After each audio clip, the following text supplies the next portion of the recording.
ચાલો. ઓલા હાઈકોર્ટના વકીલનો ફોન આવ્યો. બોલ બોલ. હા હેલો. હવે કરો ચાલુ. હા ભાઈ, હા, બોલો બોલો.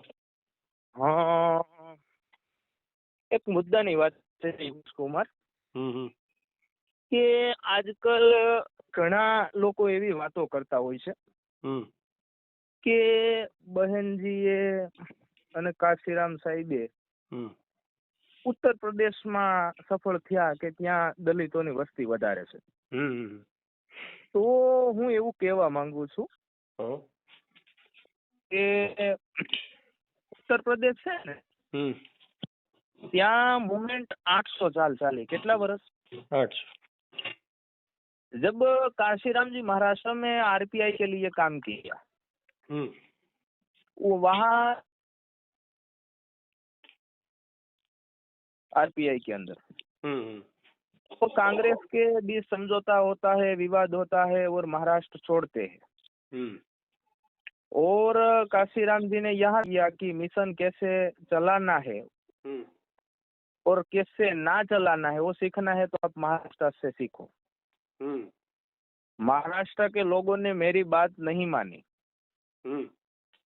और अम्बेडकर का आंदोलन से पहले भारत में 4 जातियां आंदोलन चला रही थी.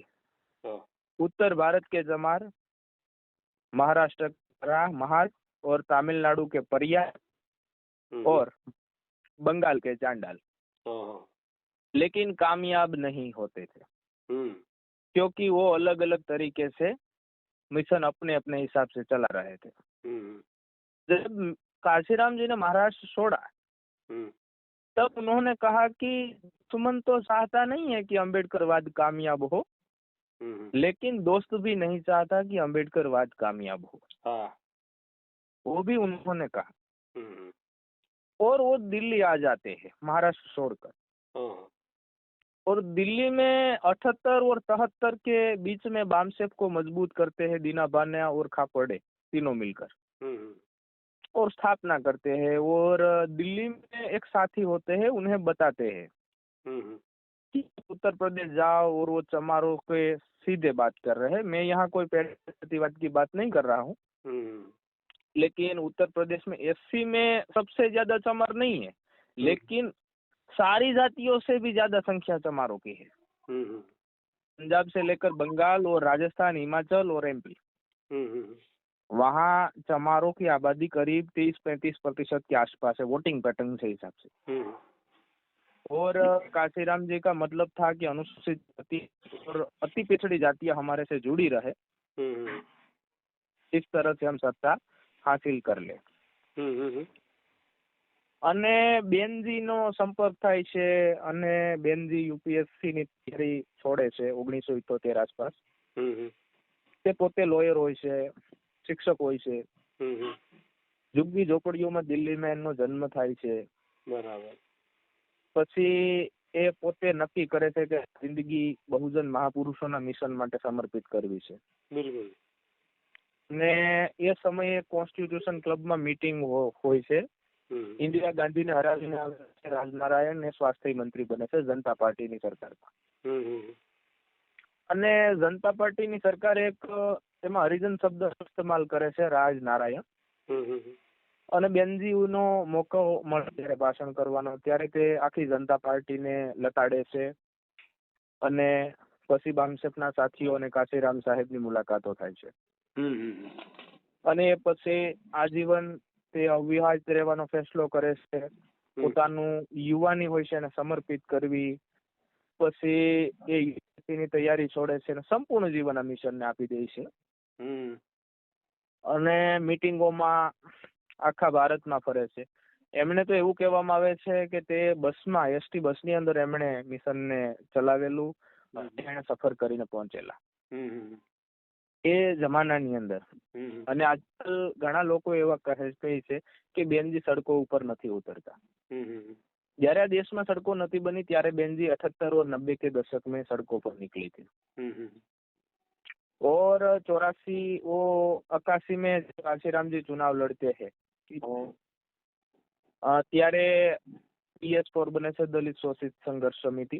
હમ અને એ આ બધો ચાલતું હોય છે એમનું મિશન ઉત્તર ભારતના ખાસ રાજ્યોમાં. ને હમ પછી એમણે ઉત્તર પ્રદેશ શા માટે પસંદ કર્યું ને એમનું પણ કારણ છે હમ કે રાજનીતિક ગલિયારોમાં પણ એક કહેવત છે कि दिल्ली की सत्ता का रास्ता उत्तर प्रदेश से जाता है। हम्म और हमारे गुजरात के जो नरेंद्र मोदी 4 दफा गुजरात के सीएम रहे, लेकिन प्रधानमंत्री बनने की बात आई तो वो उन्होंने उत्तर प्रदेश चले गए। बराबर, बिल्कुल। वाराणसी से चुनाव लड़ा हम्म और जितनी हमारे गुजरात की आबादी है उतनी तो वहाँ दलित आबादी, हाँ हाँ, जो 7 करोड़ के आसपास शेड्यूल कास्ट के वोटर है। बिल्कुल। અને એ પછી 84 માં બીએસપી બને છે અને બેનજી અને કાશીરામ સાહેબ ને સાથીઓ કામ કરે છે. બેનજી પોતે 3 ચુનાવ હારે છે, બિજનોર, કેરાના, હરિદ્વાર, 85, 86 અને 87 નો. પછી એક વસ્તુ ખાસ છે ભારતની રાજનીતિમાં યોગેશ કુમાર કે 1983 માં કોંગ્રેસ પાર્ટીને 400+ સીટો મળે એ પછી અને બીએસપી પણ 84 માં બને છે અને 1900 बीएसपी पार्टी बना પછી कांग्रेस को कभी इस देश में बहुमत नहीं मिलता है आज 2025 तक, आज तक, क्योंकि कांग्रेस से काशीराम जी और बीएसपी ने दलित वोट छीन लिया। बराबर। और छेल्ला एमना मुख्यमंत्री से नारायण दत्त तिवारी कांग्रेस में, अभी तक आज तक कोई मुख्यमंत्री बना नहीं है कांग्रेस का। ऐसा है काशीराम जी का करिश्मा। उन्होंने काशीराम साहेबे राजीव गांधी ने रोड मास्टर बनाવ્યો। बिल्कुल। અને રાજીવ ગાંધી જ્યારે કાશીરામ સાહેબ ને મળે છે ત્યારે કાશીરામ સાહેબ ने कहे છે કે तुमने 300 लड़कर हमको हराया और 3 जीते, आप मुझे, मैं तुम्हें 30 सीटें आप दे देता हूँ और आप हमारे सरकार में भी शामिल करता हूँ, लेकिन वो बात काशीराम जी मानते नहीं है। उन्होंने भारत के जो मुगल खानदान होते हैं ना, जो शहंशाह, उनको उन्होंने रोड मास्टर बना दिया। ये लोकतंत्र की भी बड़ी बहुत ताकत है। बिल्कुल। जिस पार्टी 40 साल तक अपने बलबूते पर बहुमत हासिल किया, उन्होंने खत्म कर दी उस कांग्रेस को। बिल्कुल। जो बाबा साहेब ने हाथी ने भंडारा में हरायो, ये ज हाथी ने काशीराम साहेबे उत्तर भारत में सफलतापूर्वक फैलायो। અને ફૂલે સાહુ આંબેડકર, સંત રવિદાસ આપણી ગુરુ પરંપરાને એને કેન્દ્રની સત્તા અને લોકસભા સુધી પહોંચાડી માન્યવર કાશીરામ સાહેબે.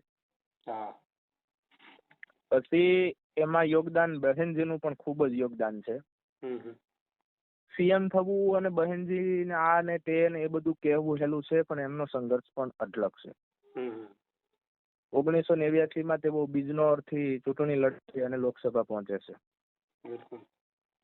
બિલકુલ. અને એની સામે જ્યારે રાજીવ ગાંધી અને વીપીસી ની લહેરમાં પણ બિજનોરથી તેઓ લોકસભા પહોંચી જાય છે. પછી 1992 માં એસપી બીએસપી નું ગઠબંધન થાય છે.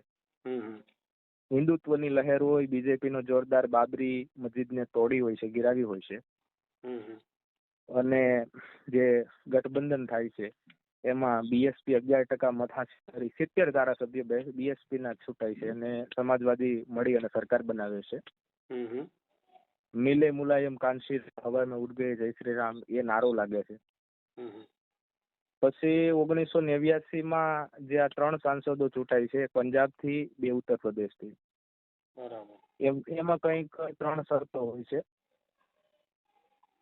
એક બાબા સાહેબ ને ભારત રત્ન દેવાનો, ઓબીસી નું આરક્ષણ લાગુ કરવાનું, મંડલ પંચની ભલામણ, અને બીજી કંઈક શરત હોય છે. ઈ જ હોય છે બાબા સાહેબ ને ભારત રત્ન એવોર્ડ આપવાનો. હા, અને એક શરત આપણે આ છે ને મંડલ પંચની ભલામણો લાગુ કરવાની. હા હા, ઈ છે. અને બીજી કઈ શરત? 4 શરતો હતી ટોટલ. हाँ, અને 3 सांसद હતા. પછી काशीराम साहब કહે છે કે हमारा मकसद इस देश को अशोक का भारत बनाने का है. એ 3 જીતે છે ત્યારે વીપીસી કહે છે કે તમે અમને સમર્થન આપો, તમારે જે મંત્રાલય જોતા હોય એ લઈ લો. આ કેટલી મોટી વાત કહેવાય એમ. બિલકુલ. આપણને નાના એક એમએલએ ધારાસભ્ય માટે પોતાની ગુલામી કરવાનું બરબાદ થવા તૈયાર છે. તૈયાર છે બરબાદ થવા માટે. અને કેન્દ્રનું finance minister, home minister, railway minister દેતો હોય છે, ભારતનો પ્રધાનમંત્રી, હમ એ પોતે પણ વીપીસિંહ અલ્હાબાદના રાજાનો દીકરો હતો. हम्म और कांशीराम जी के उनसे भी अच्छे रिश्ते रहे. हम्म और बीजेपी के जो स्थापक है मुरली मनोहर जोशी है, एल के अडवाणी है, अटल जी है, हम्म उसने उनको करीबी रहे वो. हाँ और देखिए जो आज भारतीय जनता पार्टी शासन में है उसके संस्थापक उसके सामने गिड़गिड़ाते थे. हम्म देखिए उनके सामने उनके साथ बैठते थे पहली हरोड़ में. कितनी बड़ी बात है. कितनी बड़ी बात है. 1999 में अटल जी की सरकार को उन्होंने गिरा दिया एक वोट से. हम्म और मायावती बोली कि ये उत्तर प्रदेश का जवाब है. हाँ और कितनी बड़ी बातें होती है. जब वो चाहती तो उन्हें गृह मिल जाता, फाइनेंस मिल जाता, रेलवे मिल जाता, सब कुछ मिल जाता. हम्म उन्होंने कहा कि आरिफ लाल बटन दबाओ और सरकार गिर गई. हाँ और जब मायावती को जो वादा किया था काशीराम जी ने कि मैं तुम्हें उस जगह पहुंचा दूंगा कि जहां दर्जनों पर कलेक्टर तुम्हारे सामने हाथ बांधे खड़े होंगे, और वहां उन्होंने 2 जून 1995 को बना दिया. સપનું પણ સાકાર કરી દીધું. એટલે મહાપુરુષો જે કહે છે એ કર્યા વગર મરતાય નહીં, એ જ તો ખાસિયત છે ને. બાબા સાહેબે 1935 માં કીધું હતું હમ કે હું જે જન્મ્યો છે એમાં એ મારા હાથની વાત નથી, પણ હું મરીશ નહીં, તો એમણે એ કર્યા વગર મરતાય નથી. પછી કાશીરામ સાહેબે એવું કીધું હતું હમ कि अंबेडकर का कारवा को हम मरने से पहले मंजिल तक छोड़ के પહોંચતા जाएंगे. જ रहेंगे. હા, એ મારી બહુ પસંદીદા લાઈન છે. એ કાશીરામ સાહેબ કે આમાં આપ તાલિયા તો બજાતે હો, लेकिन सहयोग भी देना है. સહયોગ ભી દેના હે. બહુ મસ્ત લાઈન છે. કેટલું उन्होंने આત્મવિશ્વાસ થી કેવું કે હમ વો કરકે રહેંગે કોઈ વ્યક્તિને, એ કઈ જેવી તેવી વસ્તુ નહીં. કેટલું મોટું ફિલ્ડ વર્ક ને કેટલું મોટું ફોલાદી મનોબળ હશે. આજ તક ये ફિલ્ડ વર્ક આપણે જોઈએ તો એમ થાય કે ભીડ ભેગવી કરવી પણ છેલ્લી છે, પણ એ તો કેડર બેઝ વોટ તૈયાર કર્યો. કેટલું ફિલ્ડ વર્ક હશે. काशीराम साहब तो वहां तक बोलते थे कि मेरठ के जो चमार है ना, जो चमड़े का काम करते थे, उन्होंने भी मेरी काफी मदद की और लोग मुझे पैसे देते थे. और आजकल हमारे गुजरात में तो जो लोग चमड़े का काम करते हैं उनका विरोध करने निकल पड़े हैं. देखिए उनसे कोई क्रांति नहीं आएगी. किसी का रोजगार छीनना भी एक पाप ही है. बराबर. और उन्होंने कहा कि ये उत्तर प्रदेश के चमारों को मैंने मेरी बात समझाई और उन्होंने मानी, और उन्होंने केंद्र की सत्ता और प्रधानमंत्री पद के करीबी पहुंचे वो. और मुलायम सिंह यादव को जब सीएम बनाया, वो इतना बड़ा नाम था भारत की राजनीति में, तो भी मुलायम सिंह यादव, नीतीश कुमार, लालू यादव उनका सम्मान करते थे, उनके नीचे बैठते थे, उनकी पूछताछ करते थे. इतने बड़े नेता होने के बाद भी वो, सोचिए आप, कितना बड़ा, जिनको धरती पुत्र कहा गया. उन्होंने खुद प्रेस कॉन्फ्रेंस कहा कि 96 में काशीराम जी इस देश के पीएम बनेंगे. और देखिए मायावती जी जब सीएम बनी तब भारत के प्रधानमंत्री नरसिम्हा राव ने कहा मिराकल ऑफ स्टेट, लोकतंत्र का चमत्कार. પણ એક ખાસિયત છે કે બેનજી 3 વખત સીએમ બન્યા ને, એમાં એમની પાસે 100 થી વધારે એકેય વખત સીટો નથી. और અને એક વખત 70 એમએલએ હતા એમની પાસે 400 માંથી, એટલે કે 20% જ એમએલએ હતા. તો એ સીએમ બનતા 20% જ એમએલએ રહ્યા. અને 2007 માં એમણે ઉત્તર પ્રદેશના ઇતિહાસમાં અપને બલબૂતે પર સરકાર બનાવી. આ પણ એક ઐતિહાસિક નજરિયો છે. અને રહી વાત બધી આપણે કરીએ તો જે ધોકો કોંગ્રેસે બાબા સાહેબ સાથે કર્યો, બાબા સાહેબને જે ખતમ કરવાની એમણે કોશિશ કરી, બે આઝાદ ભારતમાં બાબા સાહેબ જેવો વ્યક્તિ ક્યારેય લોકસભાની ચૂંટણી ના જીતી શક્યા, એ આપણા માટે બહુ દુઃખની વસ્તુ છે. અને હાથી જે નિશાન છે, કાશીરામ સાહેબે કીધું છે કે નીલા ઝંડા और हाथी निशान के मैंने लिए मैंने सब कुछ कुर्बान कर दिया. અને એ પછી એ જ્યારે નીકળે છે ત્યારે નરસિમ્हा राव ने કહે છે એક સમજોતાની અંદર, नरसिम्हा राव, मायावती जी और कांशीराम साथ में बैठे हैं और उन्हें 50 सीटें देते हैं उत्तर प्रदेश में जब 1996 में गठबंधन होता है. हम्म। देखिए उनको उनकी औकात बताते हैं बिल्कुल। कि तुमने हमारे वोटों पे शासन किया है, तुम हमारी वजह से ही केंद्र में सरकार बनाते हो।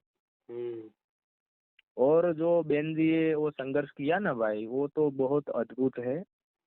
आप सिर्फ 700 वोटों के नहीं पर 100 वोटों वाले ग्राम पंचायत के जो सदस्य है ना, उनका चुनाव कोई लड़े तो उनको पता चलेगा कि कैसे इलेक्शन लड़ा जाता है। अरे उस दौर में एक महिला होके इतना संघर्ष हम्म करना। हम्म એક વિડીયો મેં એમનો જોયેલો હમણાં, હમ જેમાં બેનજી કહેતા હોય કે બાલ એમને એક પત્રકારે સવાલ કર્યો હશે કે આ વાળ કેમ આટલા નાના રાખો છો, તો કે એ વખતે મિટિંગમાં જવામાં વાળમાં સવારમાં મેં ઓળવામાં સાર એને સાચવવામાં ટાઈમ બહુ બગડતો હતો. બહુ બગડતો હતો, હા એમને 2007માં કીધેલું. તો એમણે વાળનું કટિંગ કરાવી દીધું આ રીતે, બોય કટ છે જે આપણે હાલ જોઈએ છે એમના વાળે. હા વિચારો તો કેટલી એક સ્ત્રીની સુંદરતા એના વાળ હોય, સ્ત્રીઓને એના વાળ કેટલા વાલા હોય. વાળ વાલા હોય બહુ. એને મુવમેન્ટ મિશન માટે એક સ્ત્રી થઈને જ્યારે કોઈ સ્ત્રીઓ નથી, એકલી મહિલા બધા પુરુષો વચ્ચે મીટિંગોમાં, હાલ પણ આપણે મહિલાઓ જોઈ નથી શકતા મીટિંગોમાં. હા મહિલાઓ જોઈ નથી શકતા. ને એક યોગેશ કુમાર ખાસિયત છે કે જેટલી વખત ગઠબંધન થયું એમાં ક્યારેય કાંશીરામજી કે માયાવતી સામે ચાલીને નથી ગયા. હા. પછી जो आए वो सामने से, नरसिम्हा राव आए, शरद पवार आए, अटल बिहारी आए, मुरली मनोहर जोशी आए, सब लोग आए, सोनिया गांधी आई, वो खुद चलकर आई लखनऊ और चप्पल बाहर उतारे, हाथ जोड़े और अंदर आए. और अंदर रूम में घुसे तब वो दो हाथ जोड़ कर गए वो. बोलो. ऐसा उनका रुतबा रहा है, वो उनकी स्टाइल है और आज तक ये चलती है. आज तक तुमने कभी ये नहीं देखा होगा कि वो बहन जी कई गाड़ी किसी के गेट पर अपॉइंटमेंट मांग रही हो. नहीं, बिल्कुल नहीं. कि कभी वो किसी से मिलती नहीं और किसी के घर वो जाती नहीं. उन्होंने अंबानी के जो न्योता था उनको भी उन्होंने ठुकराया और उन्होंने कॉरपोरेट से वो फंडिंग भी नहीं लेते, धन्ना सेठों से. वो भी उनका थियरी है. एक वोट और एक नोट, जो काशीराम जी ने कहा था कि हमें टाटा बिरला वालों का मुकाबला करना है, इसीलिए सहयोग देते रहो. टाटा बिरला वालों का उनका एक निवेदन भी है, एक कहानी भी है. वे टाटा उस टाइम पत्रकार को वो કાશીરામ સાહેબ પત્રકાર જોડે આમ કંઈક વાતચીત કરતા હતા, તો પત્રકાર કાશીરામ સાહેબ ના પેલા સ્લીપર પેરેગોન હોય ને, સ્લીપર સાદા, એની સામું જોતો હતો.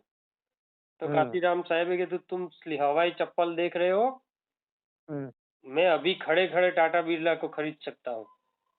हाँ ये અને એને એનું ગણિત પણ બતાવેલું કે અમારી સંખ્યા ઇતની है, और એ રીતે એને ગણતરી પણ કરી બતાવી હતી કાશીરામ સાહેબે કે આ રીતે એને ખરીદીને એટલે એનાથી પણ વધારે આપણી તાકાત છે આ દેશમાં એમ.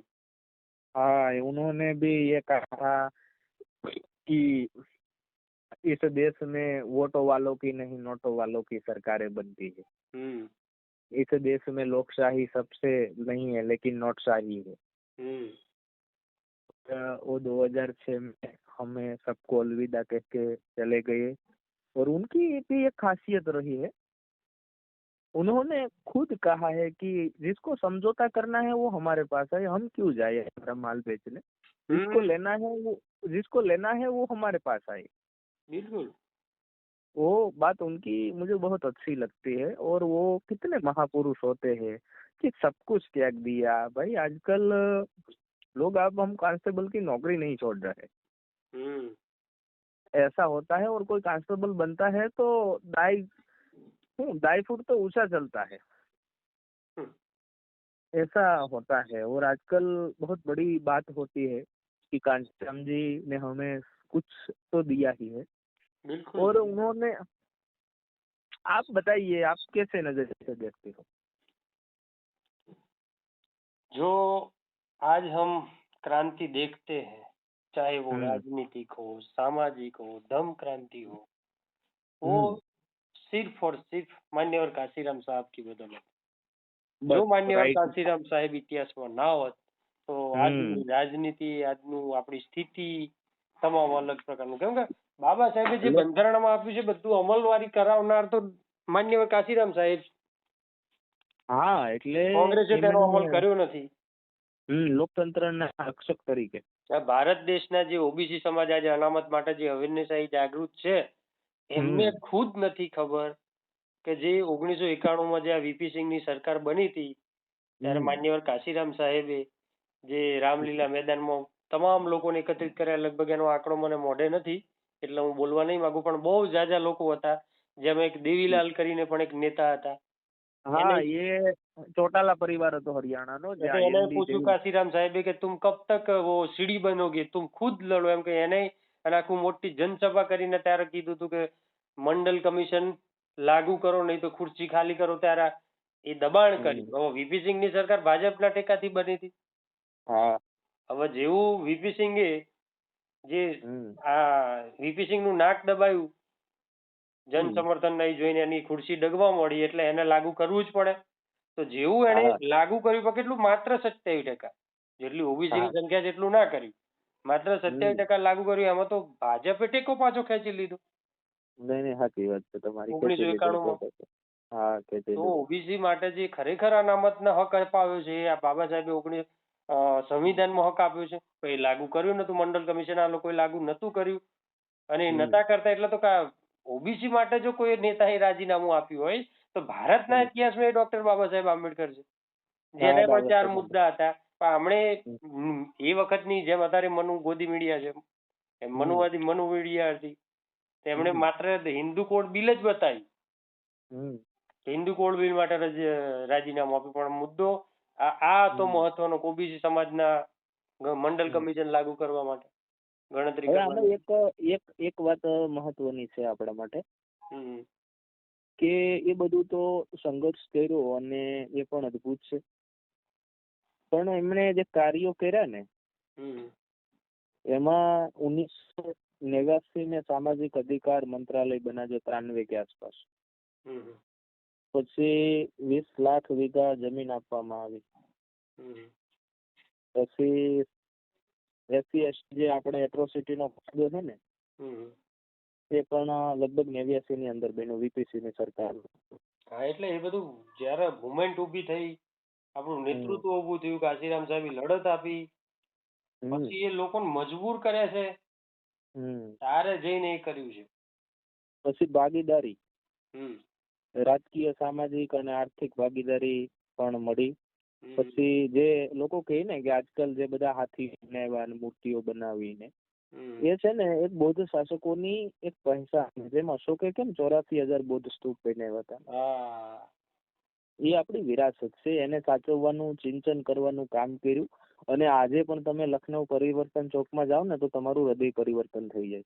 અરે કાશીરામ સાહેબે ખુદ કીધું મુझे सम्राट अशोक वाला भारत बनाना है. તો પછી सम्राट अशोक वाला. उन्होंने जो कत्ल खाने बंद करने की जो आजकल लोग ये बोलते हैं कि जानवरों को काटते हैं, लेकिन અરે હું એમ કહું છું કે જેને પથ્થર દેખાતા હોય, જે આપણો પાર્ક છે એમાં, તો કદાચ માની લો કે ચાલો કાલે જ ભૂકંપ આવ્યો, કોઈ કે બધું દટાઈ જ ગયું, પણ ક્યારેક એના અવશેષ મળશે તો કોક તો વિચારીને આ દિશામાં વળશે ને જોઈને.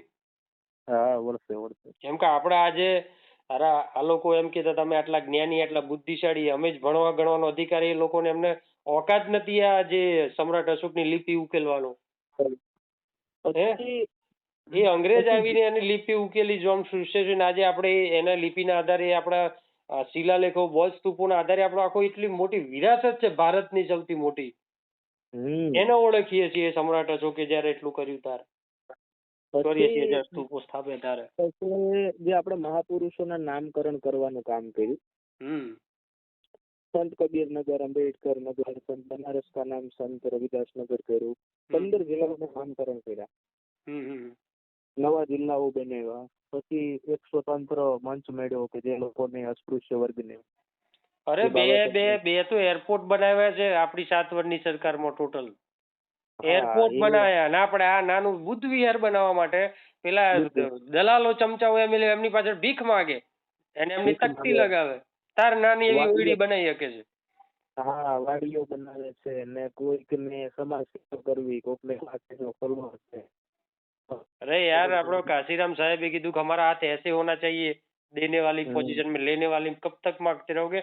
આપણે આપવા વાળા બનવાનું છે.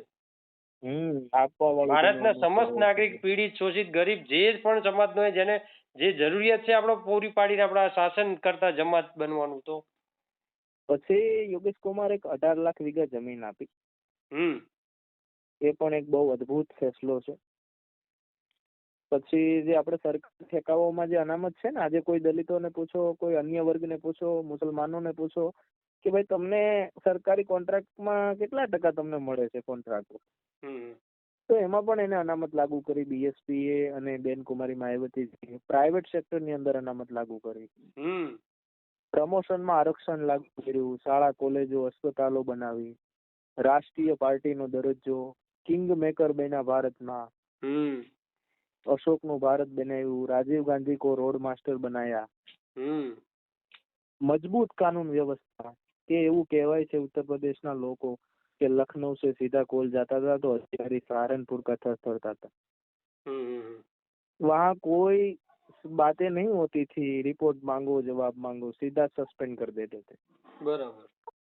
ऐसी कानून व्यवस्था थी उनकी. वो खुद के एमएलए को सजा, खुद एमएलए को पकड़कर बेंजी ने एक किस्सा है कि दिया पुलिस को पकड़ के गुंडाओं ने जेल में नाखे थे, जुल्म जाति के खिलाफ. अरे पेपर में एम आओ अब की बार बेंजी की बीएसपी की सरकार तो वो પેલા ગુંડા વિદેશ જતા રહેતા હતા. વિદેશ જતા રહેતા હતા. કટ્ટાનો પ્રદેશ કહેવાતો ઉત્તર પ્રદેશ. બહુ ગુંડાગર્દી હતી અને ત્યાં પણ એક મહિલા તરીકે રાજનૈતિક સત્તા હાસિલ કરવી, સત્તા હાસિલ કરવી ને અત્યાર સુધી ટકી રહેવું. કેટલી બધા પ્રશ્નો હોય સામે. એક મહિલા તરીકે આટલું સંઘર્ષ કરીને આવી મનુવાદીના ઘોર એમની સત્તા વચ્ચે ટકી રહેવું, બીએસપી ને ટકાઈ રાખવી. એ પણ અદ્ભુત છે અને એમના કાર્યો પણ ખૂબ જ મને ગમે છે. અશોકનું તમે ભારત જોઈ લો, એક મોડલ છે. આવું આપણે મોડલ આખા ભારતમાં લાગુ કરવું જોઈએ. દિગ્દર્શિતા હતા એ મોડલ આપણને દઈને ગયા અને એ મોડલને આપણે એવું ઈચ્છીએ કે આપણે જીવીએ ત્યાં સુધીમાં આખા ભારતમાં લાગુ થાય અને એવી આપણે આશા રાખીએ અને આશા એ પૂરી એ જ વાત માન્યવર કાશીરામ સાહેબે 15 એપ્રિલ 2001 જાહેર સભામાં ભાષણ આપતા કહે છે, એના વિડીયો પણ છે कि ये कारवा महामना ज्योतिबा फुले ने शुरू किया था.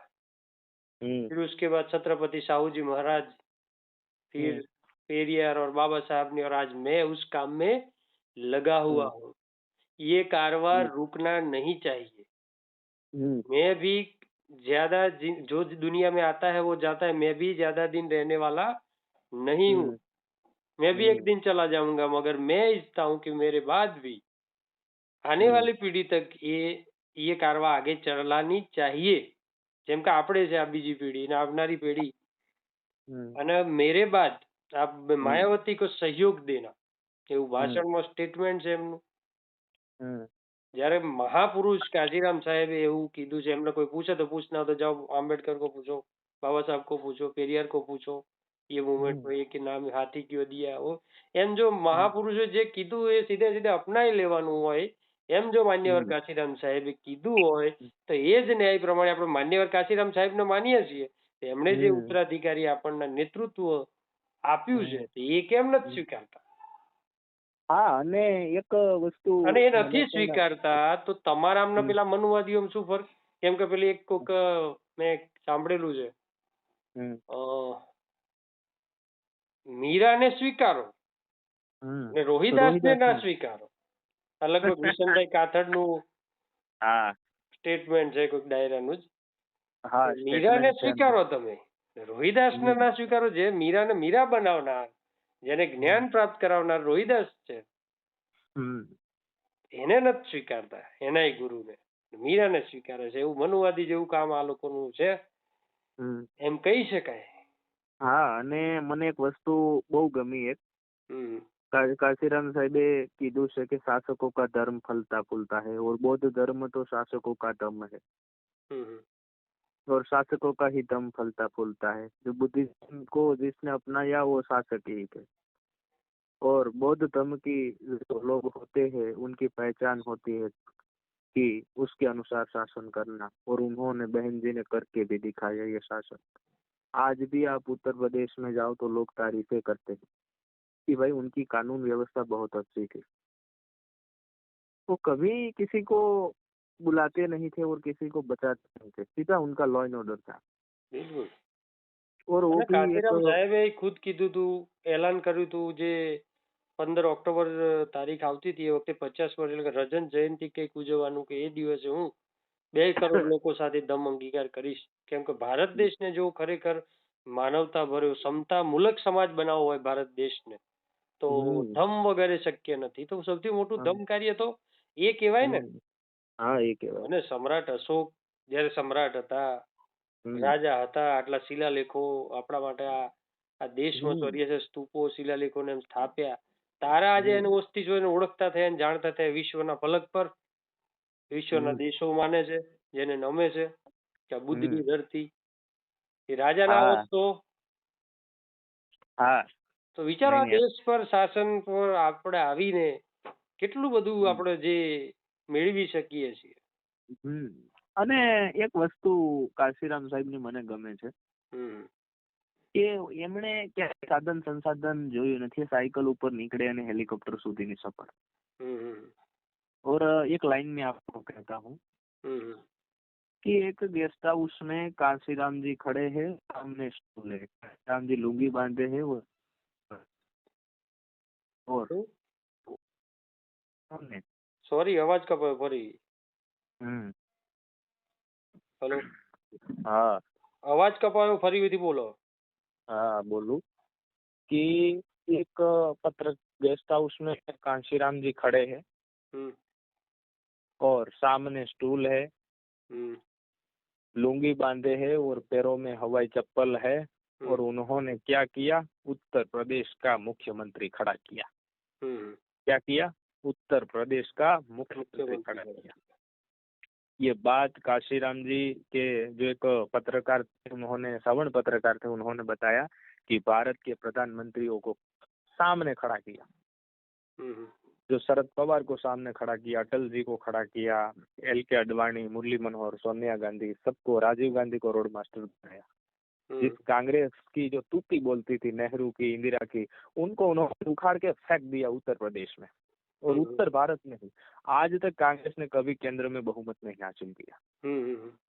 वो उसका भी कारण है बीएसपी. और काशीराम जी खुद कहते हैं कि कांग्रेस हमारी वजह से गिरी, हम तो ज्यादा नहीं उठे लेकिन भाजपा ज्यादा उठ गई और वो आ गई. और उठ के उसका दिमाग खराब होने लगा और उसको भी हम सजा देंगे आने वाले समय में, ऐसा भी उन्होंने कहा. और ये बात आंकड़ों से सच है. और ऐसे महानायकों सदियों में पैदा होते हैं.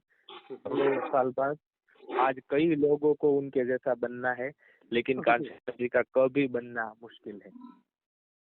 उनका जो क है ना, वो बनना भी बहुत मुश्किल की बात है.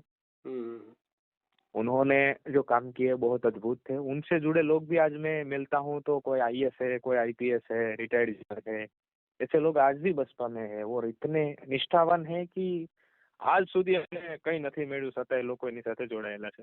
બિલકુલ. આટલા લાંબા સમય સુધી જોડાઈ રહેવું એના માટે કેટલું કઈ રીતે સમર્પિત થઈને સમજાવ્યું હશે ને આ લોકોના રગે રગે ઓસી ગયું હશે. અને એક વસ્તુ પણ મને બહુ ગમી છે કે જે પાર્ટી 13 વર્ષથી સત્તામાં નથી, उनका प्रदेश में एक ही एमएलए है, कोई लोकसभा का सांसद नहीं है उनके पास जी. અને આજ સુધી કોઈ પણ પાર્ટી, જે ભારતીય જનતા પાર્ટી છે તે પણ એકલા હાથે નથી થતી.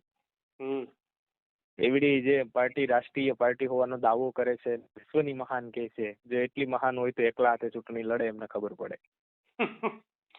એકલા હાથે પબ્લિક ભેગી કરવી પડે. હા, અને એમણે એક અવાજ ઉપર 15 લાખથી પણ વધારે લોકોને ભેગા કરી દીધા. એ પણ એક અદ્ભુત છે. અને आज तक तो भाई लोग ये हजारों में राजनीतिक गलियारों में हजारों की ही संख्या की भीड़ होती है और ये तो एक अद्भुत है. और खूब चर्चा की, आगे भी करेंगे और लोगों के तक बात पहुंचाइए, खासकर हमारे गुजरात के लोग समझे, पहचाने अपने जो वोट का अधिकार है, मताधिकार का, और किंग मेकर और उन सोचे और विश्लेषण करे और अपना वोट विचार जो આપણા મહાપુરુષોના ગુરુઓના વિચારો છે, બાબા સાહેબ આંબેડકરની વિચારધારા વાળી જે પાર્ટી છે તેમને આપણે રાજકીય રીતે આગળ વધવું એ જ આપણું લક્ષ્ય હોવું જોઈએ. તેના સિવાય આપણે નહીં કરી શકીએ. ભાઈ જતા જતા તમારું નામ, પરિચય અને આજે અમુક ચેરિટી વાળા બિન રાજકીય લોકો, બિન રાજકીય સંગઠનો બાબતનો પણ એક મહત્વની ચર્ચા કરીને જાઓ. અને સાથે મિત્રો તમે જે 1 મિનિટ મયુરભાઈ, અમે ચર્ચા કરી છે જે એક રેકોર્ડ રૂપે આપની સમક્ષ, જે એક શુદ્ધ ચર્ચા, કેમ કે ઘણા લોકો ના આદત પડી ગઈ છે લોકોની ગાળો સાંભળવાના, રેકોર્ડિંગ વાયરલ થતા હોય, ગાળો સાંભળે. પણ આ જે અમે જે ચર્ચા અમે બે ભાઈઓએ કરી છે એ એનાથી ખરેખર કંઈક પરિણામ મળશે, જેને સમજવાથી યુવાનોમાં કંઈક એને દ્રષ્ટિમાં ફરક આવશે, એને સમજણમાં ફરક આવશે, એને સાચી દિશા ખબર પડશે, જે અમે રેકોર્ડિંગના ભાગરૂપે આપની સમક્ષ રજૂ કરીશું. હું બોલું છું એડવોકેટ સમ્રાટ યોગેશ, અને સામે ભાઈ શ્રી જે છે મયુરભાઈ જોગડિયા ઉનાથી, અને એવો પણ લો સ્ટુડન્ટ છે, સારા એવા અભ્યાસુ છે. ઘણા સમયથી અમે સંપર્કમાં છીએ એકબીજાના, આ બધી ચર્ચાઓ અમે કરતા જ હોય. તો આજે અમે લાઈવ જ આવવાના હતા, પણ થયું કે લોકોને આમાં વધારે રસ છે, તો ચલો એ રીતે પણ અમે ગમે તે સ્વરૂપે તમારી સમક્ષ, તમારી સુધી તો પહોંચશું. તમે ફોન બંધ કરી દેશો, તમારા ઘરે સુધી આ યુવાનો પહોંચવા માટે તૈયાર છે. તો એટલી મહેનત અમારે ઓછી કે તમે આટલાથી સમજી જાઓ. અને મયુરભાઈ, આપણે જે બિન રાજકીય સંગઠનો છે, ચેરિટી, બિન રાજકીય, હવે યોગેશ કુમાર, એમાં એવું છે, બિન રાજકીય જે પીપુડી વગાડે છે, પછી આગેવાનો છે મંડળોના, જે સેવાકીય પ્રવૃત્તિ કરે, કોઈ સમૂહ લગ્ન કરે, કોઈ ક્લાસીસો ખોલે છે, તો એ કામ છે ને એ આપણા મુવમેન્ટમાં નથી આવતું એ કામ. અને એ કામ છે એ ગાંધીનું કામ છે. એને આંબેડકરની સાથે તમે ના સરખાવો. જે આંબેડકરવાદી સમાજ સેવા, હા, સમાજ સેવા શબ્દ એટલે આપણી ખુદની નથી સમાજ સેવા થતી, તો આપણે સમાજની બીજાની ક્યાંથી કરવાના? સમાજ સેવાના નામે ખુદની સેવા કરી લે. હા, એમાં એવું હોય કે આપણે વકીલ બનવું હોય ને તો LLB કરવું પડે. એમ મનુવાદી પાર્ટીના દલાલ, કે જે બાબા સાહેબે કીધું દલાલ ભડવા શબ્દ, એજન્ટ. હા, એને પીઠું કીધા, હથિયાર. કાશીરામ સાહેબે ચમચા કીધા. એક ચમચાની ઓળખ છે. જે કોઈ સેવાકીય પ્રવૃત્તિ, સમાજ સેવા કરતો હોય ને, એટલે સમજી જવાનું કે આ દલાલ અને ચમચો છે. કોક પ્રોગ્રામ કરે છે મોટા મોટા, તો કોક ગાળો બોલીને ઓડિયો રેકોર્ડિંગ કરીને મૂકે છે. પાછા કોક આગેવાનીની વાત કરે છે, આગેવાનીમાં પાછું બુદ્ધ કરે છે, મત પાછા મનુવાદી પાર્ટીઓને અપાવે છે. અને પાછા કહે છે અમે સમાજ સેવા, અમે બિન રાજકીય. પણ પાછા ચૂંટણી સમયે જે નોટોવાલાની પાર્ટી છે, સવર્ણોની ખાસ કરીને, એની પાસેથી છાના ખૂણે પૈસા લેતા હોય છે. આ પણ એમની ઓળખ છે. અને પાછા બહાર નીકળી જાય છે. બિન રાજકીય રહેવાથી કોઈ રિઝલ્ટ નથી મળતું. આપણા બાપે 3 પાર્ટી બનાવી. બિન રાજકીય એનો એ મત આપવા નથી જતો. હા, તો એને સોગંદનામું કરી. અને બાબા સાહેબે ખુદ કીધું કે મેં સૌથી મોટું યુદ્ધ જીતી લીધું, તમને મતાધિકાર આપ્યો. એક મતનો અધિકાર નતો. હા, એક મતનો નતો. આપણી કિંમત છે. તો અને બજેટ ઉપર કબજો કરવાની મળી ગયું. બિન રાજકીય આમને તો કાનમાં લોહી ના આવે ત્યાં સુધી લાફા મારવા જોઈએ.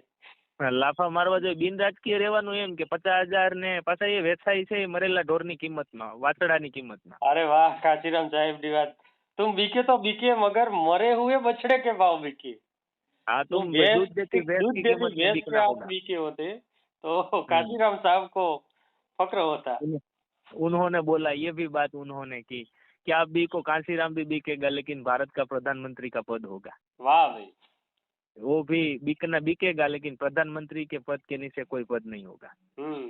અને આ ચેરિટી ને સમાજ સેવા, સમૂહ લગ્ન અને જે મંડળીઓ અને બિન રાજકીય ટોળકી સંગઠન ને, એને આંબેડકરી વિચારધારાની અંદર કોઈ સ્થાન નથી. આપણા મહાપુરુષો, ગુરુઓ પરંપરામાં આપણી ગુરુ પરંપરાએ ખુદ ના પાડી છે કે સમાજ ગરીબી છે ને એ કોઈ સેવાથી દૂર ના થાય, દાનથી ના થાય, અધિકારથી દૂર થાય, ન્યાયથી દૂર થાય. વાહ ભાઈ વાહ. અને એમનાથી દૂર થાય, ન્યાયથી. જે ડોક્ટર આંબેડકર પોતે ચેરિટીના ખુદ વિરોધી હતા, સંત રવિદાસ વિરોધી હતા. એમણે આપણા મહાપુરુષોએ આ વાત નથી કરી. આ લોકો તો હાલી નીકળ્યા છે સમૂહ લગ્ન કરવા છે ને કોઈને ટ્રસ્ટો બનાવવા છે ને. આપણને હસવું આવે કે કઈ મુવમેન્ટમાં છે, ગાંધી હે યા આંબેડકર મેં હો આપ. ઘણા વ્યક્તિ હોય ને કે પહેલી નજરમાં તમે નક્કી ના કરી કહો કે છોકરો છે કે છોકરી છે. हाँ, उनका उनका कोई स्थान ही नहीं है। और वो आशा भी उनसे ही रखते हैं कि या करेंगे। अरे भाई वो कुछ नहीं कर रहा है, वो नाटक है सब। जो समाज सेवा है वो જ્યાં है સુધી मनुवादी। સત્તાની વાત પોતાના અધિકારની વાત નથી કરતા ત્યાં સુધી નાટક નાટક ને નાટક ના નાટક જાણતા હોય તો નાટક ને પોતાની નાટક જાતને છેતરતા હોય જાણતા હોય તો સમાજને છેતરતા હોય. કબીર કબીર કરતા હતા જે લોકો 800 વર્ષથી હમ લોકતંત્ર આવ્યું અને 1995 बीएसपी ની સરકાર બની गठबंधन तो बनारस और हरिद्वार का नाम क्या किया? संत कबीर नगर और संत रविदास नगर। આ સત્તાથી થાય, હકીકતમાં ચેરિટીથી આ વસ્તુ ના થાય. ચેરિટીથી નાટક થાય. ચેરિટીનો અર્થ સમાજ સેવા, જે બાબા સાહેબે એમને ભડવા દલાલ પીઠું કીધા, એની એ ઓળખ છે બસ. અને હવે આગળ કાલની વાતે આપણે મળશું અને ચર્ચાઓ કરશું ને રેકોર્ડિંગ વાયરલ કરશું અને ગુજરાતના લોકો સુધી પહોંચે. હું મયુર જોગદિયા ઉના.